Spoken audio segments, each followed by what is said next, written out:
Hey everybody, welcome back to another video. Welcome to another vlog. Today has been a requested video as my birth story. First time mom here. I gave birth in December of 2024. I can't believe we are in 2025, so I just want to say Happy New Year to all of you guys. It's been so amazing, your support and love through this journey. And yeah, I just wanted to get into today's video. So make sure you grab a cup of tea or a snack because today's video, like I said, is going to be my birth story of everything that went down. It's something that was unexpected, did not go as planned, but it is a very positive, magical experience. So I'm excited to share it with all of you. So let's get into today's video. All right, you guys. So, as you know, as a first time mom, to be freshly showered with a cup of tea and a sleeping baby, it is like, wow, I feel like a free woman. But let me just tell you guys, I wish this experience for all the women out there that want to become moms. It is so beautiful, and I am forever changed as a human in such a great way. If you guys have been watching my story, then you know, like, there was a part of me that was a little hesitant of how life was going to change. And so far, our first month in, it has been, very magical. And yeah, I'm here to share with you guys my birth story. I'm also going to do a Q&A if you guys are interested, like, to ask questions or anything. So definitely drop in the comments, like, if you have any questions of, like, what it's like being a first-time mom. If there's certain videos you guys want me to make, I definitely want to do 24 hours with a newborn. I want to share with you guys all the things that I feel like I've used minimalistically having a newborn. So yeah, let's get into today's video. Since my memory is still fresh and good, if there's any dates of how the story goes, I'll pop it on the screen here. But from what I remember, everything started Thursday night. I had my doctor's appointment to get the baby monitor done. I was 40 weeks pregnant plus 5 days. And yeah, everything, I was feeling great. Everything was good. Again, if you guys want to see the actual footage, I did do a birth vlog and I posted it like 2 videos ago. So I'll definitely attach it up here or at the end of the video. And oh, I forgot to tell you, I am going to introduce you guys to baby girl and share her name at the end of this video. So if it's not something she doesn't wake up by the time of the end of this video, I'll just attach it to the end of this vlog and film it, before it's released and goes up on Saturday morning. So we went in for the baby monitor, like I said, and it was my first time getting a baby monitor. I was super excited just to hear how everything's going, know that her position is well, and all of those things. So we went in. Everything was doing good as far as my blood pressure. She was looking like she was in a great position. My baby monitor looked good. They did say I was getting some contractions. So we didn't know if they were Braxton Hicks or regular contractions because I didn't feel anything. And again, if you guys have been following me along, you would know that I really wanted to do a natural water birth. That was my main goal, but I knew that anything could change. So I was really surprised that I couldn't feel the contractions. And I was like, okay, so maybe like it's going to be easy for my body. Maybe this whole experience is going to go like exactly as planned. My doctor did say she felt my belly in the beginning of that week and said like the baby is she was guessing was maybe like 3.5 kilos, and I'll put the pounds up here. And when she saw me later that week, she said she thinks maybe it's at 3.7 kilos, and she was a little bit worried that she was on the bigger side. I did have a bigger belly, which I'll pop some photos up, but she ended up not being that big, spoiler alert. So, uh, anywho, she did say that she wanted me to be induced by 41 weeks and to not go any longer because she knew my goal was to have an unmedicated water birth and have it vaginally, obviously. So she just was worried that she was going to get too big for me to deliver vaginally and would have to end up getting a C-section. So she did give me a referral to get induced that Sunday, which again, I'll put the dates up. And little did we know, after that evening of my appointment on Thursday, I started having contractions, which is totally crazy. So I didn't have to get induced. And the contractions, like, I just noticed that they were there. I was like, I felt them in my lower back and then a little bit in the front, but it wasn't like They were period cramps. It wasn't something unbearable. I just felt them, and they weren't. I like thought they were maybe Braxton Hicks, but they weren't, because every time I did something, whether I was sitting down, I stood up, I went for a walk, I took a shower, I still felt the contractions. So I knew that they weren't Braxton Hicks. But everything was fine. I pretty much slept that evening, and they were spaced apart, but they were consistent. And by, Friday day, I went through having them, but again, it was bearable. It wasn't like I couldn't, we were starting to prepare things, like get everything ready. We have two dogs, two cats, two horses, so we were starting to prepare everything, make sure the car was packed. By Friday evening, I was starting to feel them much more intensely. And that was what was so crazy about my contractions, is that like I felt that every time I laid down or sat down, they were stronger than when I was like standing. So, yeah, it was by Friday evening, I couldn't really sleep. That's how strong they became. And I had to breathe through them like quite, I had the, like this app that was all about like being very mindful, and like every time you started the contraction timer, it would talk about how, like your body's made to do this, and it's not pain, and it's, just making you closer to your baby. And so I did a lot of like labor prep, as you guys know, to prepare myself for this experience. But by Saturday morning at like 5 a.m., that's when things got super intense. And the thing was, is I knew you weren't supposed to head to the hospital until you were 5 minutes apart for, um, 5 minutes apart for 1 hour, and each contraction being 1 minute long. And in that morning of Saturday morning, I started to feel like they were getting really close. So we started preparing, and then they started spacing back out. So we had everything prepared, and we decided like let's like start, moving things along and trying to get things going. We started going for walks, and the funny part is Edan and I always guessed that maybe she would come December 20th. But we also were curious if she was going to become a Sagittarius or a Capricorn, because Sunday was Capricorn, and Edan, my partner, he's a Capricorn, and he was like, I always wanted a Capricorn. So it was just funny how like things ended up happening, because, and I also said I really always wanted to give birth like while it's raining, because I just love the rain.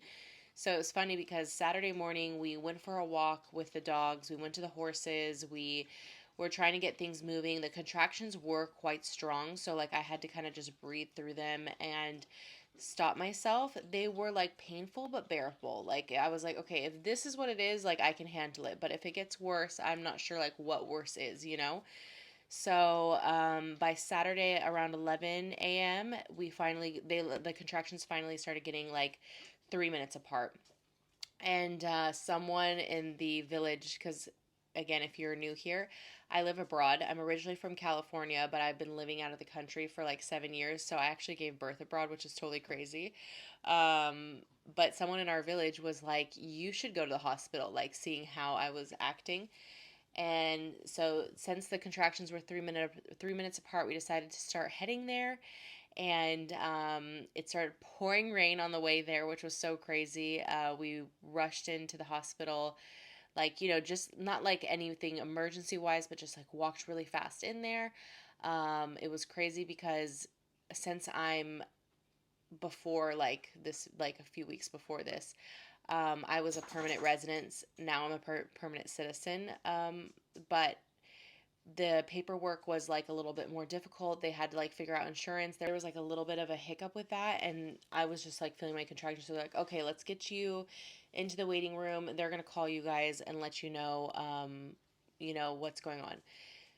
So from here to there, we're sitting in the waiting room. They call me in to do the baby monitor to figure out and how dilated I am, because the thing is I wanted a unmedicated water birth, and to do the water birth, I had to be 6 centimeters dilated. So they had to check my cervix to see how far along I was, to see if I could go straight into the natural water birth room, or if I had to go into another room to basically dilate more before I get entered into that. The reason being behind this is because if you aren't at 6 centimeters, they said it can stall your labor. The bath, the shower doesn't stall labor, but apparently the bath does. That's what they told me. And I personally think that they're really just trying to make sure that you can get to 6 centimeters, because you're going to hear through the story that it is hard to get to that, especially if you're a first time mom. But no, like, I'm not saying for any means that like this is going to happen to you if you are pregnant. Just know everybody's different. Every pregnancy is different. Every birth is different. So don't set expectations. Really have a clear understanding of what you want for your birth, and just know anything can change. And this is just my positive birth story that I want to share with you guys of what happened, just so that if I can give you guys any kind of tips or things that just to like be aware of, or just know that it can happen, you have that in your tool belt. So um, we went into the room and they checked me. I was 3 centimeters, so that was like a good sign. But they did the baby monitor while I was laying on my back, and they said that the baby seemed under stress. And we were both confused because her vitals have always been pretty good and stable. But I had been basically having contractions for, basically like a day and a half or a little bit more than that. But my partner was like, why we don't lay her on her left side so you can monitor the baby, because that's the best way. Like, you're not supposed to lay on your back anyway when you're pregnant, especially, almost 41 weeks pregnant. And so they laid me on my left side, and of course the baby monitor was fine. Everything was like, the vitals were good, she was fine. So they said, okay, we will admit you into another room so that you can get to 6 centimeters, and then we'll put you into the natural birthing room. So we went over there, and this is when things got a little crazy. um, First of all, they brought me to like an ultrasound, which we have a really good friend that works at this hospital that really was like an angel sent above, that helped us so much through this. Edan's mom's like best friend's daughter works there basically. So she showed us the baby on the ultrasound.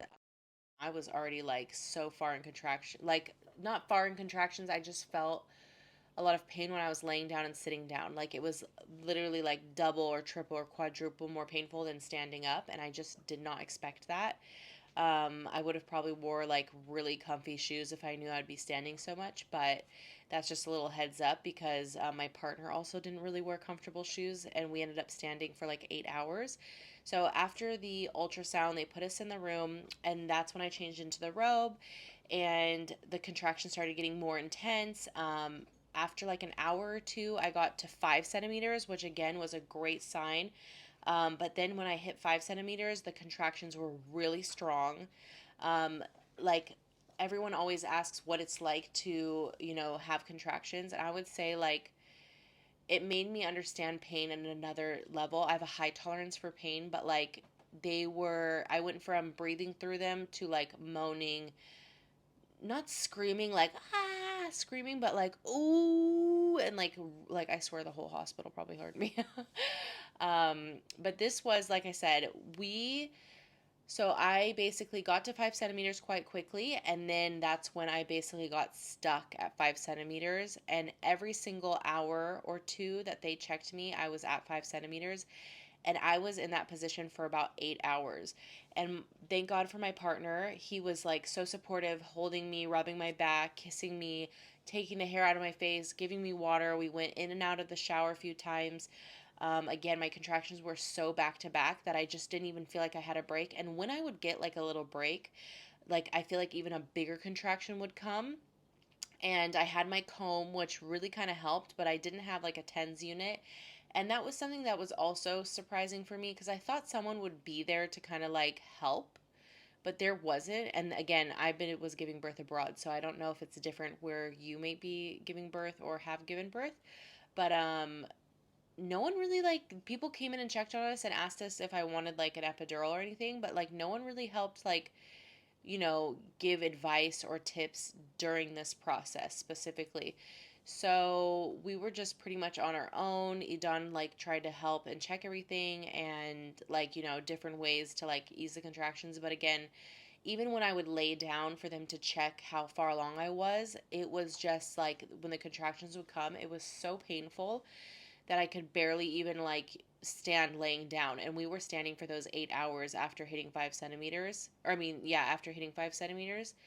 that my partner, like, he knew I didn't want an epidural, and it was mainly because when I set my mind to something, I'm kind of stubborn about it, and I'm really afraid of needles, and I really was afraid of, like, the idea of it going into my spine. I didn't like the idea of, it could affect my baby. The whole thing just, like, worried me. So, long story short, he knew, like, he was like, look, I will stay with you for days if you want, and we will go through this together. But he's like, you're in so much pain. I just don't know if it's worth it for you to, like, go this long like this. And that's when I kind of, like, put it in my mind that, like, okay, maybe there is going to be a different path for me, and that's totally fine, because I always told myself that, like, to not think one direction. And they did come in quite a few times asking me if I would change my mind, if there was something, like, else that I needed, or if I still wanted to do the same thing. And again, after I started thinking about it and going through so many, like, really strong contractions, I just told myself, like, and our good friend came to us and said, look, like, I know that's your desire, but when your body is under so much pain and you become so tense, because I was standing for so many hours and I was becoming more and more tired, she's like, I don't want you to become too tired to where you can't push her out. She's like, I don't want you to be stuck at 5 centimeters and her to get under pressure, or, her vitals to change to that you have to get a C-section. And so there was a lot of things that I started to consider, was like, I really want this to be a good experience, not only for me, for my partner, but for the baby. And I didn't want to risk being stubborn and wanting a specific path to jeopardize having a better, like, a good experience. So I started to realize that I did want the epidural, and that, like, I did still want to give birth vaginally. So after I decided I wanted the epidural, after every single contraction that came back to back, I was like, where's the epidural? Where is the epidural? Like, I was so afraid of the epidural, but by the point of being in so much pain, I was like, bring me the epidural. So it took some time, I would say like 30 minutes by the time we got everything. We had to move to a different room. They had to bring I don't know, I don't think it's an anesthesiologist, but the epidural person. So we got settled into the room. My contractions were so back to back, and sitting down made them so worse, that I was so afraid I was going to move during the epidural, which is very crucial that you don't. And that's, like, again, one of my biggest fears. So Edan was holding me, I was holding him. Um, it makes me cringe a little bit just thinking about the epidural, just because I hate freaking needles. But basically, someone came. My spine was, like, kind of moving, which I guess this happened to my mom too, but she got a C-section. But I was quite larger. They were trying to find my spine. My spine was, like, kind of moving a bit. So, like, they entered in with the epidural, and I felt like a pinching in my right side, and I was like, oh.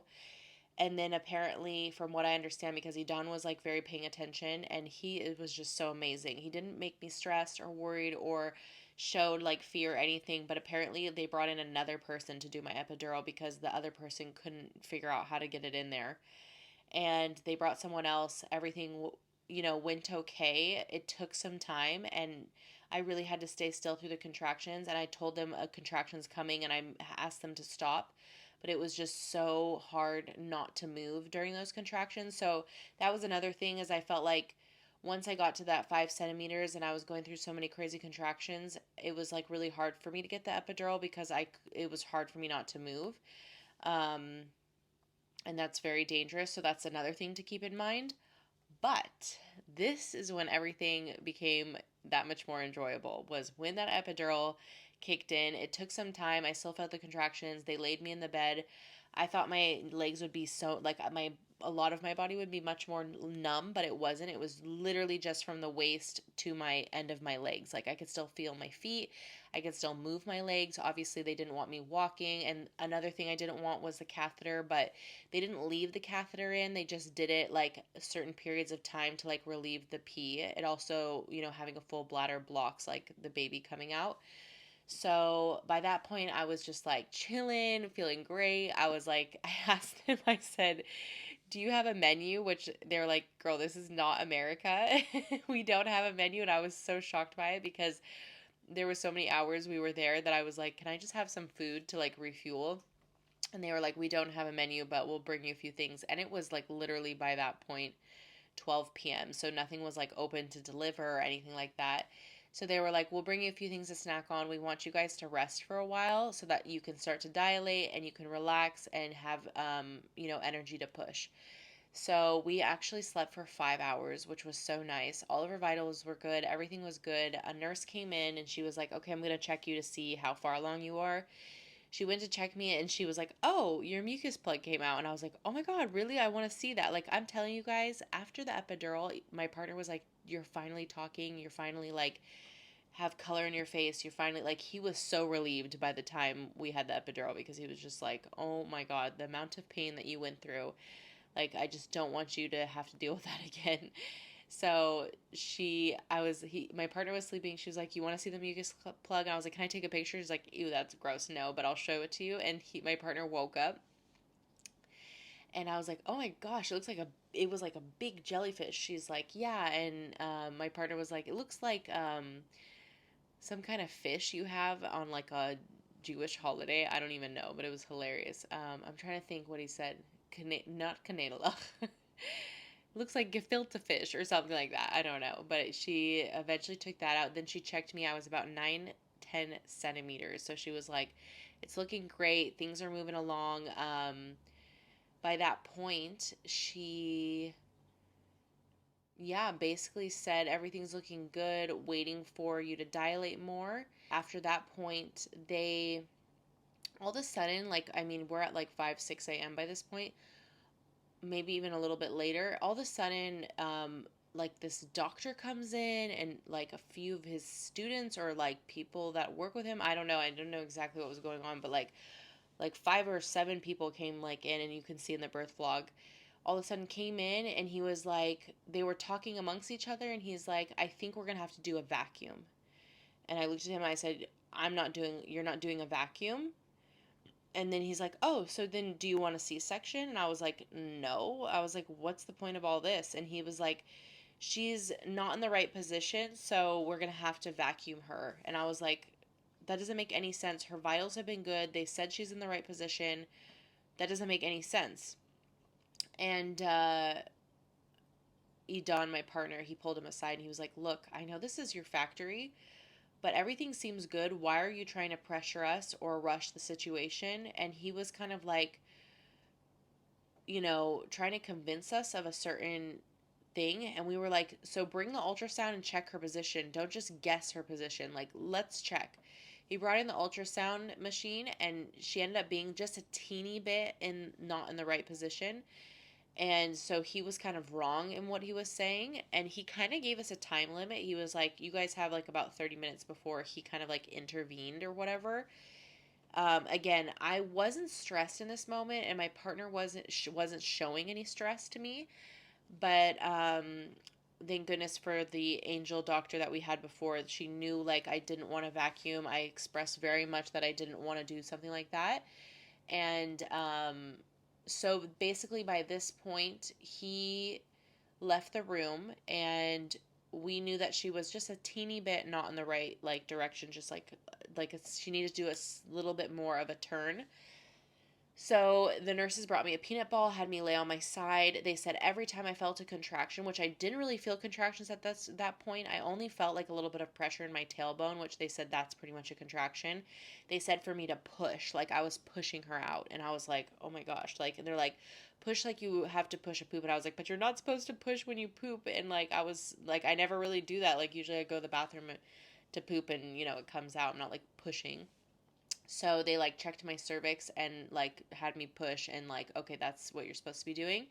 So they had me laying on my side with my peanut ball in between my legs, pushing between each contraction, and they gave me oxytocin. They said that my cervix was so tight that like I needed oxytocin to help relieve it a bit. And I was like, at that point, I was willing to do anything not to get the vacuum or a C-section. And as long as she was safe, I was willing to do anything. So they gave me the oxytocin. I was pushing on the peanut ball for like a while. I would say like at least 15 minutes or more. Like I said, we had so many angels surrounding us in this hospital, and we were just so lucky by this point. This incredible woman comes in who's like a midwife or what have you, like who like helps women give birth. She comes in and is like, I'm here. She was like, Taylor, let's surprise this doctor and get the baby out before he even knows or comes back to try to do the vacuum, because she knew how I felt about it. And she just came in like guns blazing, ready to get this baby out, coaching me through the entire thing. I wanted her to use some kind of oil to help the JJ stretch and not rip, and also use a hot compress or warm compress, whatever they use. And they were out of almond oil, but thankfully I brought coconut oil because that was one of the things I brought in my hospital bag. If you guys want to see what I brought in my hospital bag, I'll link it up here. But I was like, here's coconut oil, and they're like, but it's all hard. I was like, it's just because it's winter, running out of hot water, it will be fine. And so she just started lathering that up. She started putting the hot compress, and I'm telling you guys, she started stretching that area for me. Like, I had an epidural, so I didn't really feel much. It was just a little bit of pressure, but like the movements that I saw her doing and action over there, she was doing everything she could to help my cervix stretch. She also upped the oxytocin stretch to get her to come through there, because again, I've had this happen before, like many years ago, where I had a gynecologist appointment like to do the pap, and they were like, it's really tight over there, you sure you don't want to like untighten it a little bit? And I was like, no. But in this situation, I understood more of how tight like my cervix is, that it's hard for her to come down. So she just worked her magic over there. She kept coaching me down, like to push, push, push. They eventually started seeing her head. They started seeing her coming through. She was getting so close, and I think it was maybe about like 30 minutes overall of me pushing and trying to get her out.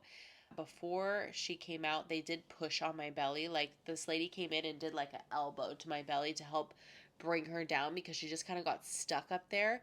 And again, that was something that I was like worth having than vacuuming her out. And she like did two of those, which the only thing that hurt about that is I felt like I was out of breath, because when you're sitting so low in the like bed chair or whatever, and someone's pushing and you've been pushing for a while, you're like out of breath. Like when she pushed on my stomach, it was like too much out of breath for me, and I felt like I couldn't breathe a little bit there.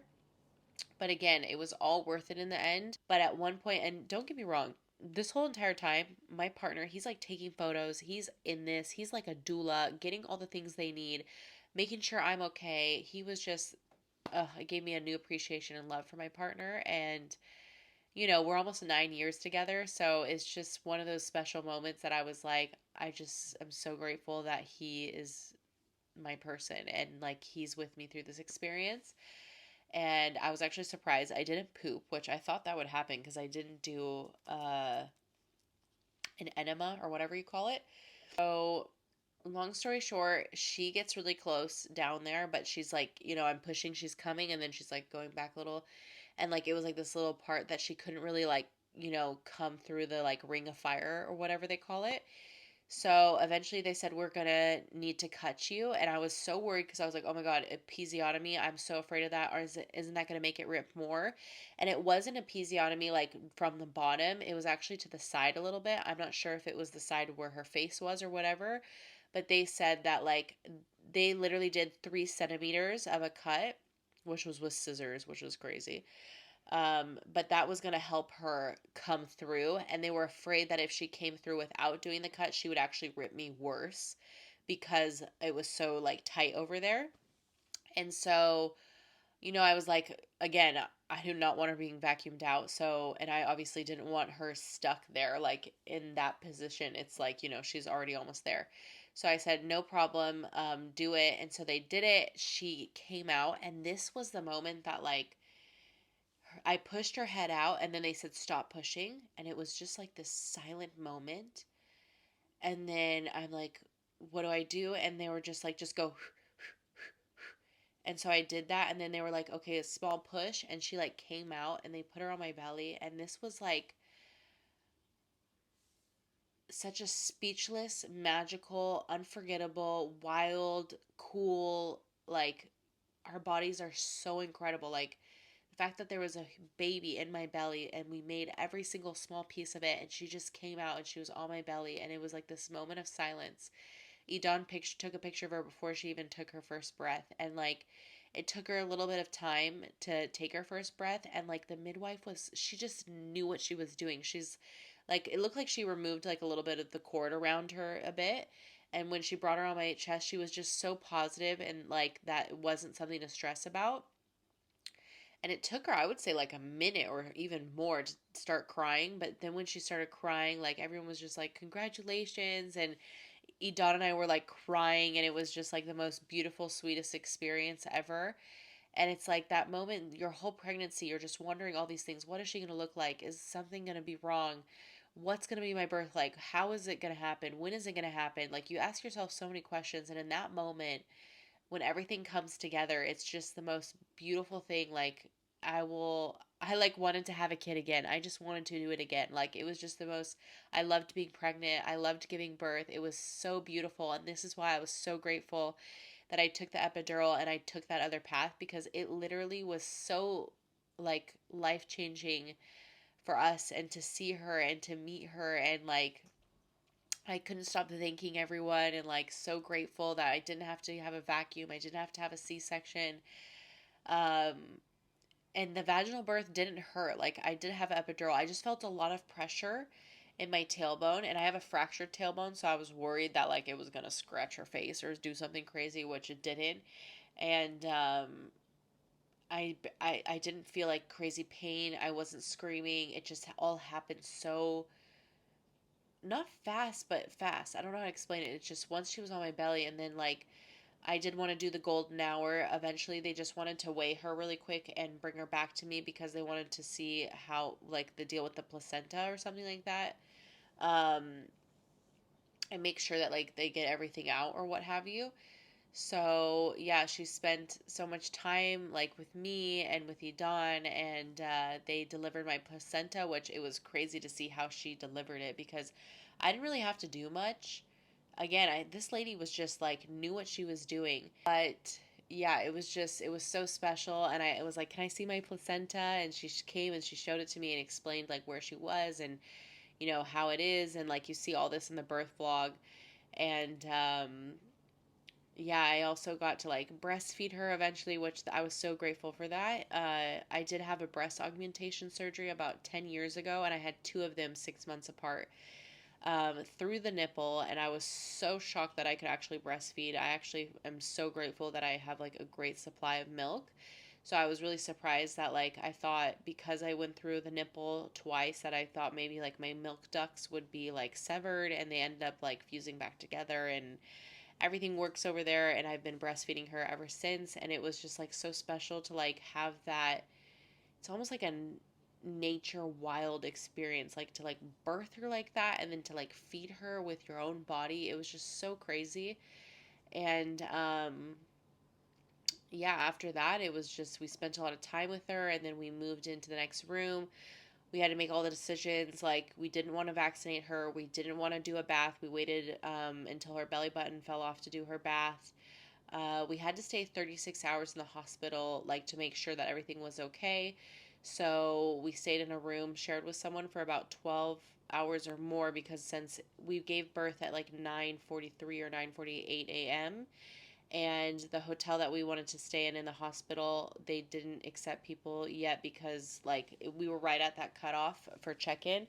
So we had to stay the night in that shared room, and then the next morning we went to the hotel room, which was amazing. It was just like your own room with all the stuff, and they give you all these like things for the baby, and you had like this amazing buffet, which I'm gonna upload after the birth, like the experience of being with like a newborn and in the hospital, and like the things that we did. And so yeah, it was just such a bittersweet moment. Like in the beginning, since your colostrum was coming in, it was hard, sleepless nights the first 2 nights.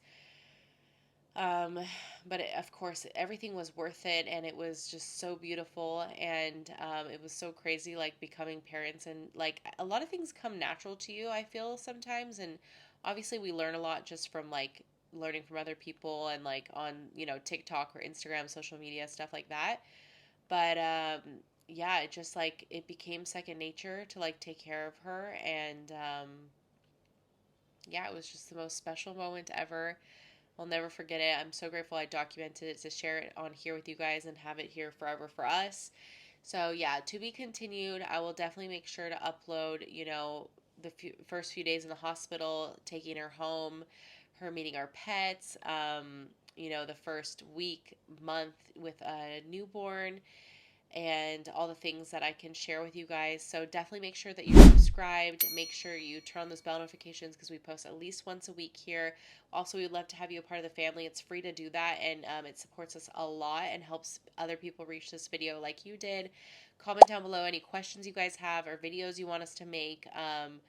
But yeah, I'll definitely make sure to include you guys in that. Thank you again for watching. I'm sending so much love, and thank you everyone for the support. It's been so much fun, and I hope that I inspire you to enjoy this experience and do it too, just because, again, there was almost a moment for myself that I was not, like, I was almost thinking I didn't want to have kids, but everyone deserves to experience how crazy cool this is. So I'm very grateful. I'm sending you all some love, and we'll see you all on the very next video. Bye, everybody.